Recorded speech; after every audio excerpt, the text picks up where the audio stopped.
Goddag, du har stillet ind på podcast.modspil.dk. Jeg hedder Carsten Akker, og dette er Work in Progress. Denne podcast kommer for tiden ugentligt hver tirsdag eftermiddag.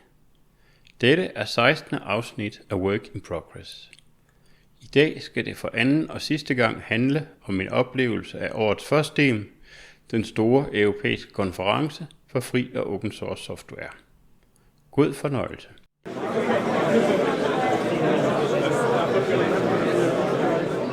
FOSDEM 2026, anden del.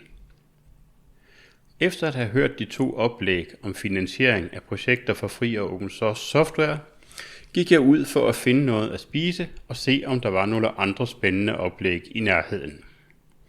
En ting, der er værd at vide om FOSDEM er, at der er mange mennesker.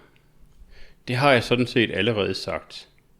Der er minimum 8.000 deltagere, men ingen ved præcis hvor mange, eftersom det ikke koster noget at deltage, og der ikke er noget krav om tilmelding. Udenfor, på konferencens hovedstrøg, mellem to rækker af universitetsbygninger, er der placeret en række vogne, hvor man teoretisk set kan købe kaffe, kager, sandwiches, kebabs, burgere og belgiske vafler. Teoretisk set, fordi hele området er så propfyldt med mennesker, at det er besværligt at komme fra den ene ende til den anden, og foran vognene står der endeløse køer. Jeg opgiver at få noget at spise her og nu, og går over i K-bygningen for at høre Patrick Fitzgerald fra noget, der hedder gigos.org, og med en baggrund i communityet omkring SUSE Linux, tale om The Great Migration. Dette oplæg er i et af hovedsporene, så det foregår i et kæmpestort auditorium, som er cirka halvt fyldt. I begyndelsen går der lang tid med, at FOSDEMs frivillige kæmper med at få Patricks computer til at forbinde til salens projekter. Foredraget bliver derfor noget forsinket og tilsvarende komprimeret. Den migrering, som han taler om, er selvfølgelig fra Windows til Linux, nærmere bestemt fra Windows 10 til Linux. Patrick prøver at forklare, hvordan man kan få en fiktiv persona, nemlig topchefen Horace, til at sige ja til sådan noget. Det irriterer mig, at Patrick bruger såkaldt kunstig intelligens til at generere billeder af Horace og andre personer, og at han også bruger det til at generere såkaldte analyser af situationen for Linux on the desktop. Men han har et par gode pointer, hvoraf den vigtigste for en forretningsmæssig beslutningstager, der ikke for alvor interesserer sig for digital suverænitet og fordelene ved fri og open source software, er denne. Cirka 40% af alle computere, der kører Windows 10, kan ikke køre Windows 11, fordi de ikke opfylder systemkravene.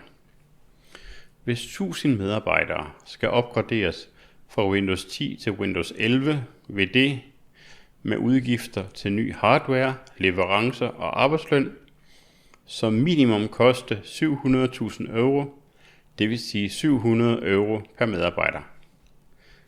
Hvis man i stedet installerer Linux på de samme medarbejderes eksisterende computere, så vil det inklusive arbejdsløn og fuld support fra en leverandør som Canonical eller Red Hat koste ca. 70.000 euro eller 10% af Windows-opgraderingen. Givet at der er 54 millioner offentligt ansatte i hele EU, kunne man altså spare rundt regnet 340 millioner euro, hvis man skiftede blot 1% af dem, altså 540.000, til et Linux-system, i stedet for at opgradere dem til Windows 11. Hvis det bliver gjort rigtigt, er der altså et meget stort potentiale for reelle besparelser, hvis man går fra Windows 10 til Linux og helt dropper Windows 11. Hertil skal lægges, at driftsomkostningerne til Linux-computere er meget lavere. Når alt er kørt ind, kræver Windows-maskiner en supportmedarbejder for hver 50-100 maskiner. Linux-desktops kræver derimod kun én supportmedarbejder for hver 3000 maskiner. En forskel, der er til at tage og føle på.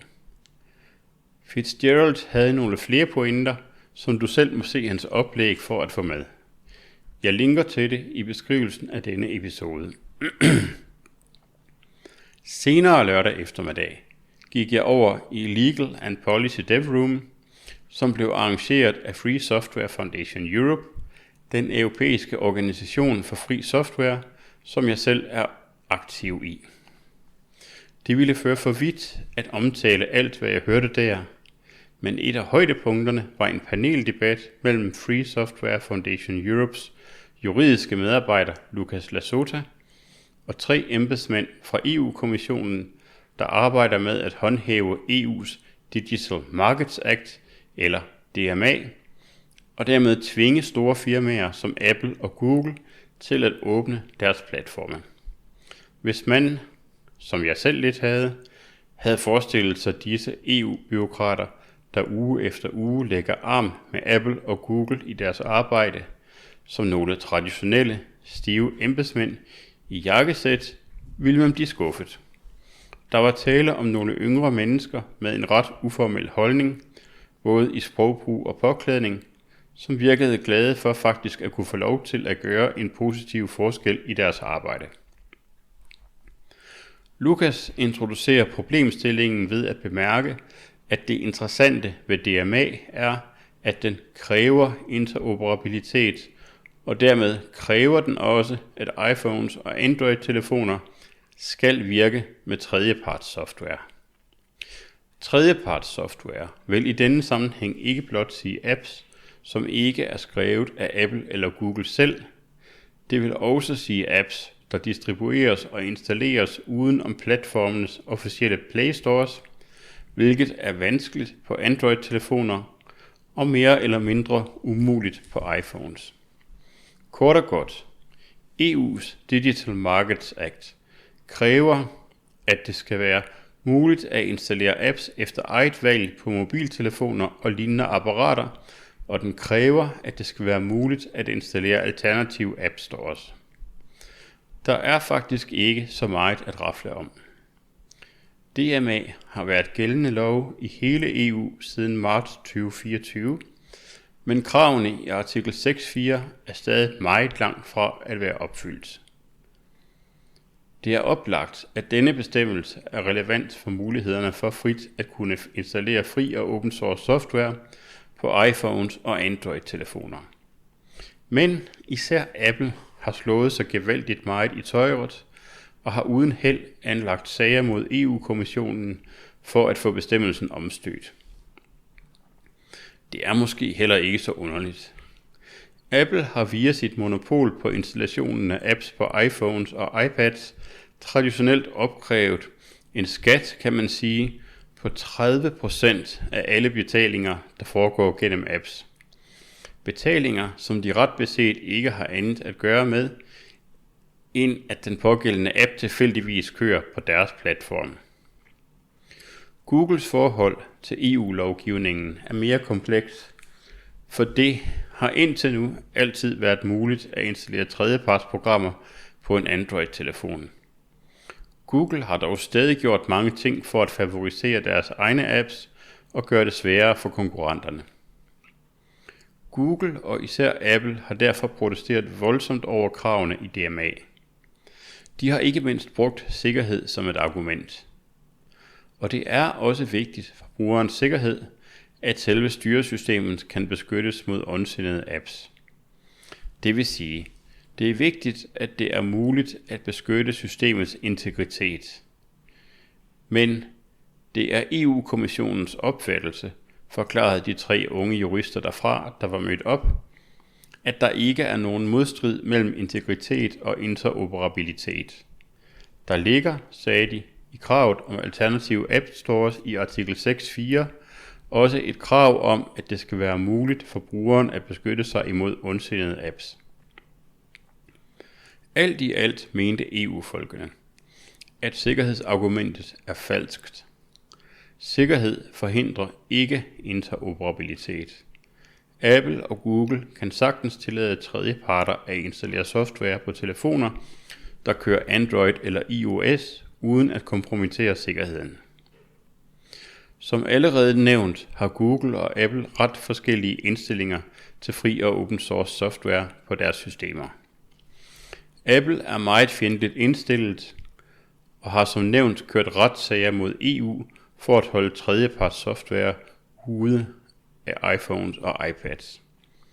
Googles Android er fri og open source software eller længst nede i det, som der kaldes for AOSP eller Android Open Source Project. Google har dog over tid bevæget sig i en mere fjendtlig retning og har begrænset funktionaliteten i AOSP. DMA's afsnit 6.7 er et krav om interoperabilitet, som siger, at en tredjeparts app, det vil sige en app, der ikke er udviklet af Apple eller Google, og som måske ikke engang er installeret via deres officielle App Store, skal have adgang til at gøre alle de samme ting, som gatekeepernes egne officielle apps kan. Denne interoperabilitet gælder også data og dataformater. Det vil sige, at de dataformater, som systemerne bruger til at levere data til deres egne apps, skal være veldokumenteret og skal kunne bruges af tredjeparts apps. Denne mulighed for interoperabilitet skal implementeres på en rimelig måde, står der i loven, og det skal være fair over for den software, andre gerne vil bygge. Det er også et absolut krav, at programmer, der er installeret på iOS og Android, skal kunne have deres egne betalingsløsninger, og i det hele taget skal kunne have deres egen infrastruktur og installationsprogram osv. På et spørgsmål om, hvad der sker, hvis firmaerne ikke overholder disse regler, svarede en af folkene fra EU-kommissionen, at det er noget, de er i dialog med dem om hele tiden. Men når det bliver påpeget, at de ikke overholder forordningen, er det op til virksomheden selv at finde ud af, hvordan de vil løse det. Kommissionen kan ikke diktere en løsning, men vil følge op på, om der faktisk bliver fundet en. Lucas Lasota afslutter diskussionen med at konstatere, at vi ikke kun skal tænke, at det handler om USA mod Europa. Det er dårligt at have gatekeepers for, hvordan vi kan bruge dagligdagens teknologi og hvad vi kan installere på vores apparater. Og det er også dårligt, selvom disse gatekeepers ikke kommer fra USA.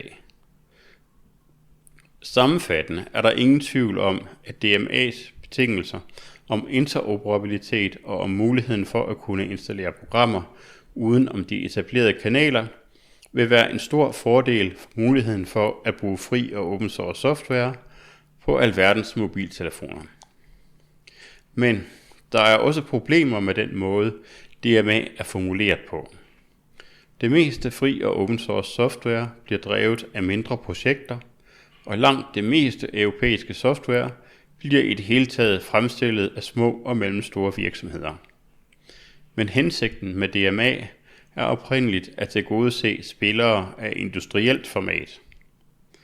Den amerikanske udvikler Mark Prudhomme adresserede dette i et oplæg om sit eget arbejde med at lave en App Store udelukkende med apps, der både er gratis og fri og open source software til iPhones. En slags iPhone-pendant til F-Droid, som allerede eksisterer til Android-telefoner. For at undgå at få den slags tredjeparts App Stores ind på deres telefoner, har Apple valgt at stille krav om, at firmaet eller projektet bag en sådan App Store skal stille en bankgaranti på 1 million euro. Et beløb, der selvfølgelig ligger langt over, hvad frivillige projekter som AppFair eller F-Droid kan præstere. Mark Prudhomme kalder dette begreb for malicious compliance. Apple slipper udenom ved at opstille betingelser, som kun meget få kan opfylde. Og det kan de måske ende med at slippe godt fra, netop fordi lovens oprindelige målgruppe er industrielle spillere i stil med Volkswagen eller Mercedes, som let kunne komme med en sådan bankgaranti. De kan måske slippe godt fra det, fordi det er noget, som stadig er ved at blive afgjort i retten. Man skal i det hele taget altid være opmærksom på, at politik på så højt niveau som EU altid er en togtrækning, et pendul, der svinger langsomt frem og tilbage. Der er rigtig mange lobbyister og andre stemmer, der har forskellige politikers og embedsmænds ører. Ikke desto mindre, eller måske netop derfor, er det vigtigt at anerkende, når der faktisk kommer noget i hvert fald potentielt godt fra den kant, som det er muligt for en organisation som Free Software Foundation Europe at styrke ved at lægge pres på de rigtige steder.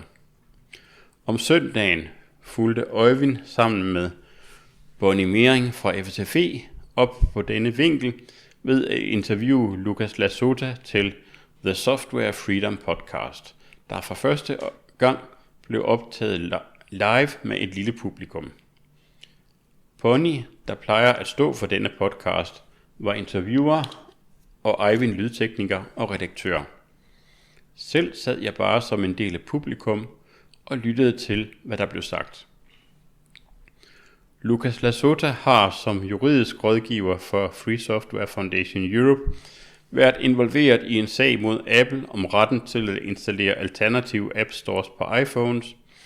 En sag, som FSFE og EU-kommissionen initielt har vundet, men som altså endnu ikke har ført til, at alternative app stores som F-Droid eller AppFair kan installeres på en iPhone. Det er i hvert fald spændende, og forhåbentlig vil det faktisk lykkes at bruge DMA's krav om interoperabilitet som en slags dåseåbner, som Lucas kalder det, og give folk mulighed for at installere apps på deres iPhones, uden at Apple skal godkende dem først. Jeg vil anbefale dig at høre den episode af The Software Freedom Podcast, hvis du gerne vil høre mere om dette spørgsmål. Jeg linker til afsnittet i beskrivelsen. Søndag morgen var der et keynote-foredrag om udbrændthed blandt udviklere af fri og open source software. Et problem, der på mange måder ligger i forlængelse af spørgsmålet om, hvordan man finansierer og videreudvikler de forskellige softwarekomponenter, som økosystemet afhænger af, som jeg også talte om i sidste episode. Søndag morgen kl. 9.00 satte jeg mig derfor til rette i YLB's Jansen Auditorium for at høre Free as in Burned Out, Who Really Pays for Open Source, som blev præsenteret af den argentinske udvikler Marga Manterola. Manterola begyndte med at observere, at fri og open source software tilsyneladende har sejret. Der er 1 milliard apparater af forskellig art på internettet, og de bruger alle sammen fri og open source software i en eller anden udstrækning.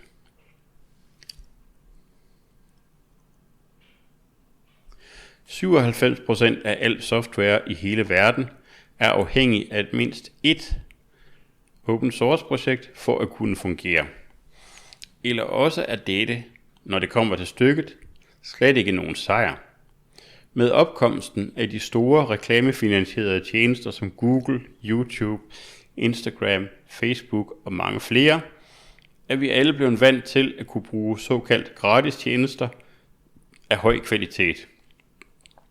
Gratis er her i anførselstegn, fordi vi betaler ved at lade tjenesterne overvåge os og udnytte vores data til at sælge annoncer. Men det betyder alligevel, at vi har vendt os til bare at tage og få serveret uden at give noget igen. Fra at være brugere, der kan engagere os mere eller mindre aktivt i vedligeholdelsen af de systemer, som vi bruger, er vi blevet forbrugere, der forventer at få det hele serveret, uden at behøve selv at gøre noget for det. For udviklere, der sidder og vedligeholder vigtige dele af verdens IT-infrastruktur på frivillig basis og uden at få nogen tak for det, kan denne holdning let føre til reel udbrændthed. På den ene side er det ikke let at være motiveret for den form for frivilligt arbejde, hvis man samtidig selv kæmper for at holde hovedet oven vande og sikre mad i munden på sig selv og familien. På den anden side bliver frivilligt drevne FOSS-projekter ofte mødt med ublu krav om fejlrettelser fra folk, der ikke kunne drømme om selv at bidrage, men har vendt sig til, at det er deres ret at blive ved med at få opdateringer fra et givet projekt, når nu de har kunnet installere det gratis. Marga Manterola mener derfor, at vi skal holde op med at betragte vedligeholdelsen af disse softwarekomponenter som noget udviklerne gør af deres hjertes godhed, eller fordi de har et kald. Det er arbejde, og hvis udviklerne ikke bliver betalt for det, burde man i hvert fald respektere deres arbejde. Manterola mener, at hvis vi ikke gør noget ved dette problem, risikerer vi, at vigtige dele af verdens IT-infrastruktur forsvinder, fordi ingen længere vedligeholder den. Og vi risikerer, at der kommer flere fejl og sikkerhedshuller, fordi der ikke er nogen til at rette dem. I sidste ende er problemet det samme, som Mike Gifford påpegede i det oplæg om finansiering, som jeg talte om i sidste episode, og Manterolas løsninger går i samme retning. Der burde findes en måde at sikre en støt strøm af penge til vedligeholdelsen af vores allesammens fælles infrastruktur, uden at de enkelte projekter skal føle sig som tiggere, der står med hatten i hånden. Hun vender blandt andet muligheden for en slags skat på fri og open source software, fordi der er tale om et fælles gode. En anden mulighed er, at virksomheder, der beskæftiger sig med softwareudvikling, bidrager svarende til en halv stilling per 20 udviklere, de har ansat. Det vil svare til at påvirke softwarevirksomheder med mere end 20 ansatte en skat på 2,5% af de ressourcer, de selv bruger på at udvikle. Der er ingen af de løsninger, der bliver lagt frem, der virker som en særlig oplagt løsning. Ikke desto mindre viser opbuddet på FOSDEM, at der er et stort og aktivt frivilligt miljø omkring disse ting, og at der stadig kommer nye til. Problemet kan være vedligeholdelsen af nogle af de meget stabile kernekomponenter, som det ikke er specielt morsomt at arbejde med, men som hele økosystemet afhænger af. Risikoen for udbrændthed og manglende vedligeholdelse er i hvert fald værd at overveje, så vi kan blive ved med at have al den gode, frie og open source software, som vi har i dag. Da jeg og Øjvind først er færdige med at optage podcast-episoden med Lukas, går vi ned til bilen og kører hjemad. Der er langt fra Bruxelles til Mors, hvor Øjvind kommer fra, og vi skal begge op på arbejde mandag morgen. Der er mange flere ting, jeg kunne fortælle om årets FOSDEM, men disse 2 episoder må blive nok. På vej hjem i bilen har vi i hvert fald begge rigeligt med indtryk at bearbejde.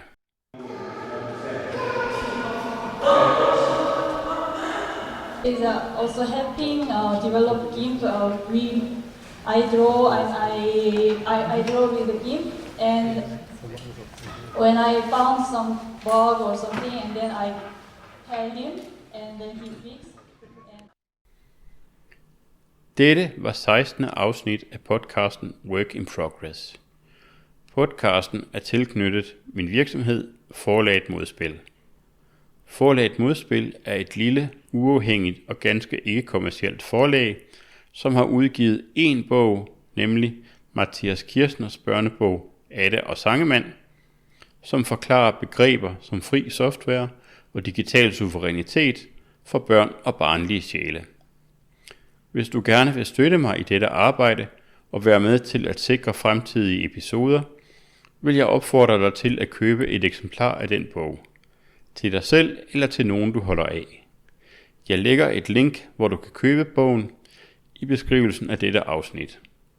Tak fordi du lyttede med, og på genhør.